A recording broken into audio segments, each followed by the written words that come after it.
Bonjour et bienvenue dans cette nouvelle vidéo. Donc, dans la vidéo de cette semaine, j'ai deux paramètres importants que vous devriez vérifier et éventuellement modifier pour votre compte vendeur Amazon.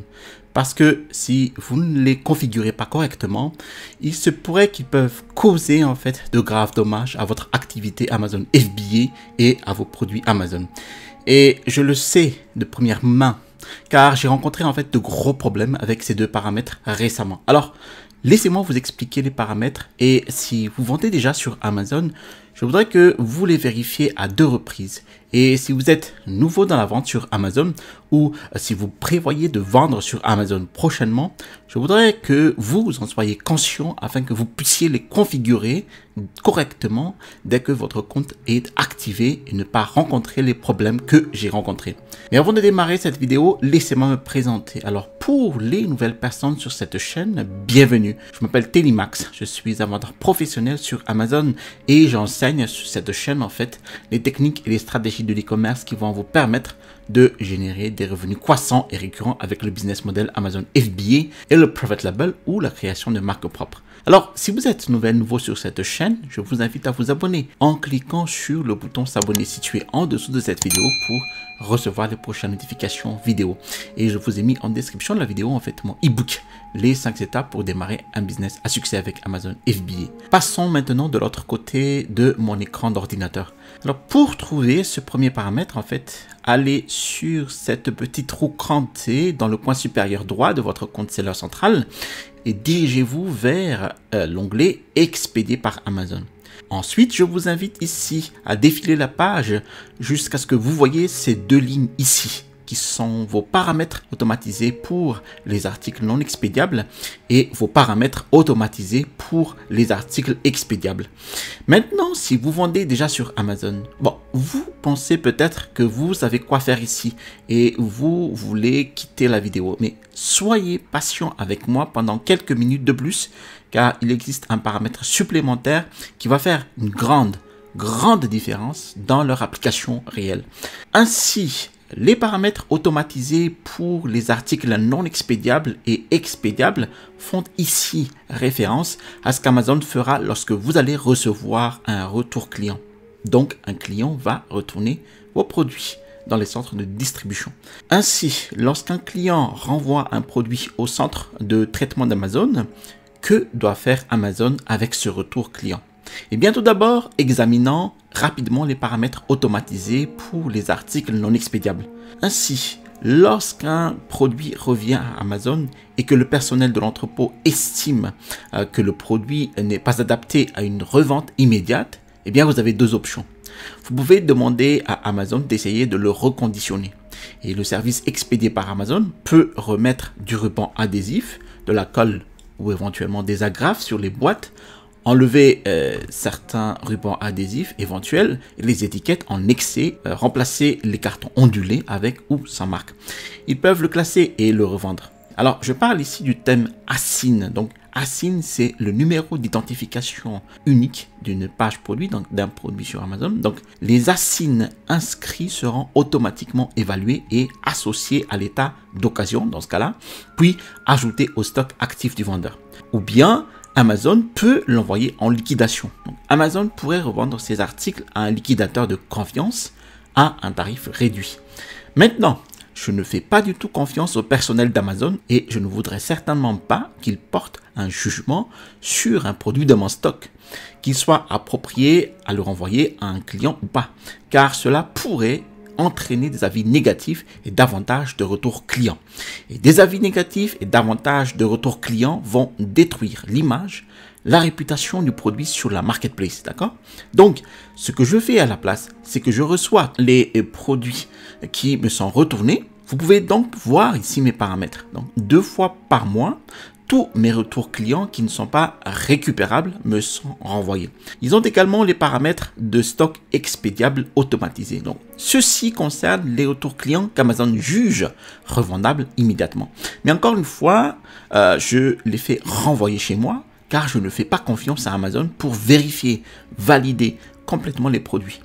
Maintenant, le gros problème avec ces 2 paramètres est qu'Amazon les ignore Et Amazon essaye toujours de revendre probablement les 3/4 des retours clients que je reçois, malgré le fait que je ne veuille jamais revendre un retour, à moins que je ne l'ai reçu et que je puisse en vérifier la qualité moi-même. Parce que, comme je le dis, je ne le fais tout simplement pas confiance pour avoir le même souci de détail que moi. Alors imaginez-vous en tant que client, voulez-vous vraiment recevoir un produit dont vous avez le sentiment qu'il a été retourné dans les centres de distribution d'Amazon et qu'il est en état d'occasion alors qu'il est mentionné état neuf sur la page produit? Ce n'est certainement pas une bonne expérience pour le client.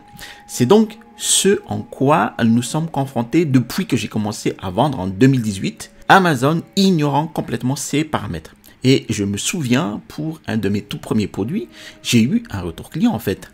C'était une housse de siège d'auto pour chiens, comme ces types de housses que vous voyez ici.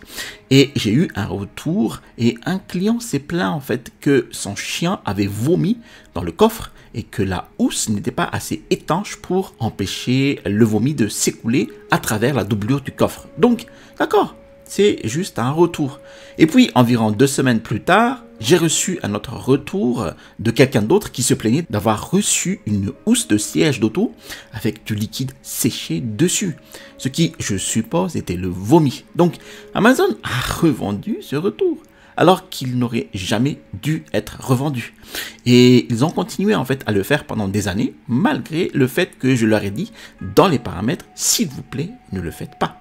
Maintenant, Amazon a récemment introduit un nouveau paramètre. Donc, lorsque vous revenez à la page des paramètres, ce sont les 2 paramètres que les gens ont toujours voulu modifier. Si vous faites défiler un peu, vous verrez celui-ci ici. Donc, paramètres d'évaluation et de propriété des retours expédiés par Amazon. Et cela vous amène à cette page, donc paramètres d'évaluation de stock expédié par Amazon. Vous avez donc 4 options à choisir. Donc, activer l'évaluation des retours pour tous les asignes, qui est l'option par défaut. C'est ainsi que ce compte a été défini jusqu'à ce que je le modifie récemment. Ou l'option activer l'évaluation des retours pour certains asignes. Alors peut-être que vous êtes satisfait d'Amazon d'inspecter certains asignes, mais pas d'autres. Ou vous pouvez désactiver l'évaluation des retours pour tous les asignes, qui est le paramètre que j'utilise. Je ne fais tout simplement pas confiance au personnel des entrepôts d'Amazon. Je n'ai rien contre eux. C'est juste que je connais en fait les pressions qu'ils endurent pour un certain quota de travail. Et ainsi, ils auront un œil différent pour le détail comme le ferait un vendeur Amazon. D'accord? Je leur fais tout simplement donc pas confiance à l'évaluation, à la rénovation, à la revente de mes produits. Alors ce paramètre supplémentaire ici devrait être l'un de mes paramètres cochés. Cela devrait simplement signifier que chaque produit qui revient sur Amazon n'a aucune chance d'être revendu. Il ira soit à l'élimination, soit il me sera renvoyé. D'accord? C'est donc le premier paramètre à valider dans l'ensemble et je vous ai montré 3 pages différentes ici. Mais ces paramètres ici, donc votre paramètre d'évaluation et de propriété des retours, les paramètres automatisés, assurez-vous de les configurer. Ainsi, Amazon ne va pas revendre vos retours car vous pourriez fortement récolter des avis clients négatifs. Le rendement de votre business va s'effriter et cela va nuire gravement à votre produit et à votre entreprise Amazon FBA. Maintenant, ce deuxième paramètre que je voudrais vous montrer, c'est un cadre relativement récent et je viens de le remarquer sur l'un de mes produits parce que j'obtenais à nouveau des avis négatifs. Ainsi, ce deuxième paramètre, dont beaucoup de vendeurs ne connaissent même pas, ou ils ignorent également qu'Amazon a décidé d'inscrire automatiquement une certaine quantité de produits dans ce programme. J'ai donc divers produits et certains d'entre eux en fait sont inscrits dans ce programme à mon insu et d'autres qui ne l'ont pas fait. Peut-être qu'ils n'ont pas réussi le test qu'ils ont effectué sur les produits en question pour ce programme particulier. Alors vérifiez-le par vous-même. C'est donc ce qu'on appelle le SIP. Donc, qui est le programme expédié sans emballage Amazon supplémentaire pour FBA. Et vous avez peut-être déjà vu passer ce programme vous-même. Vous commandez un produit sur Amazon et au lieu de venir dans une boîte Amazon, il est arrivé dans la boîte du fournisseur, la boîte du fabricant d'origine et le vendeur colle l'étiquette Amazon dessus. Maintenant, pour certains produits, ce n'est peut-être pas un problème car l'emballage est totalement recevable pour l'expédition finale, donc au dernier kilomètre. Mais par exemple, un de mes produits a été gravement touché. Il est disponible dans une boîte cadeau et les gens l'achètent en cadeau. Et cela fait partie de l'image principale. C'est l'un des arguments de vente du produit. Le produit vient dans une boîte cadeau.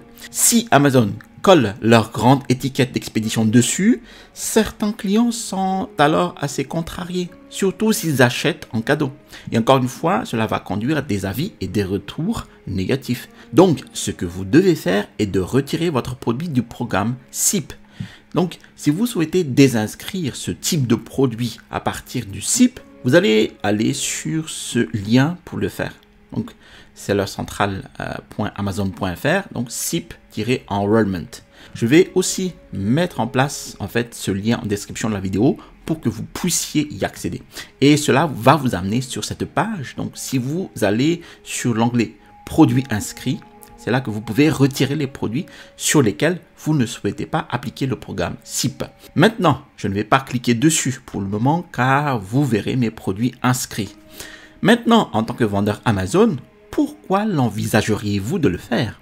Eh bien, pour certains produits, il se pourrait que l'emballage ne soit pas important et que vous êtes très heureux pour qu'Amazon envoie votre produit dans cet emballage. Et afin de vous encourager à intégrer ce programme SIP, Amazon offre une remise sur vos frais d'expédition, mais cette remise est tellement faible que pour la plupart des vendeurs FBA, je n'irai même pas les considérer.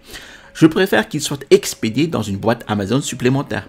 Il réduit le risque de dommages et les clients sont également habitués à recevoir des produits Amazon dans une boîte d'Amazon. Maintenant, j'ai évoqué ce tableau de taux d'Amazon. Donc, si nous prenons un petit colis ou un colis standard, ce que la plupart des produits en FBA seront classés pour la plupart des gens qui commencent en Amazon FBA en 2024 ou au-delà. Et nous prenons peut-être un produit d'1 ou 2 kilos. Donc regardez, vous obtenez une remise de 9 centimes. Le produit particulier qu'ils expédiaient dans une boîte Amazon pour essayer de me sauver sur les frais d'expédition, mais conduisant à des avis négatifs, j'économise 9 centimes d'euros. Si l'emballage est important, vous ne voulez pas d'étiquette Amazon sur cette boîte. Ce sont ainsi les deux paramètres que je voudrais que vous allez vérifier maintenant si vous vendez déjà sur Amazon ou si vous prévoyez de vendre sur Amazon.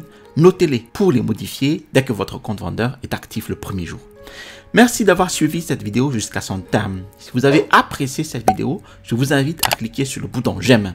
Si vous avez apprécié d'autres vidéos de ma chaîne YouTube, je vous invite à vous abonner en cliquant sur le bouton s'abonner situé en dessous de cette vidéo pour ne rater aucune sortie vidéo. Je vous ai mis aussi en description la vidéo mon e-book. Les 5 étapes pour démarrer un business à succès avec Amazon FBA. Eh bien, dans cet e-book, vous allez recevoir les étapes exactes pour démarrer un business à succès avec Amazon FBA. À l'issue du téléchargement de cet e-book, vous allez recevoir dans votre boîte mail un lien vers ma formation étude de cas d'un produit de niche. Vous allez recevoir ici le bouton pour vous abonner et à droite de cette vidéo, vous allez recevoir un tutoriel complet de recherche de mots-clés pour une recherche efficace de produits pour Amazon FBA. Allez, à la prochaine vidéo et restez toujours curieux.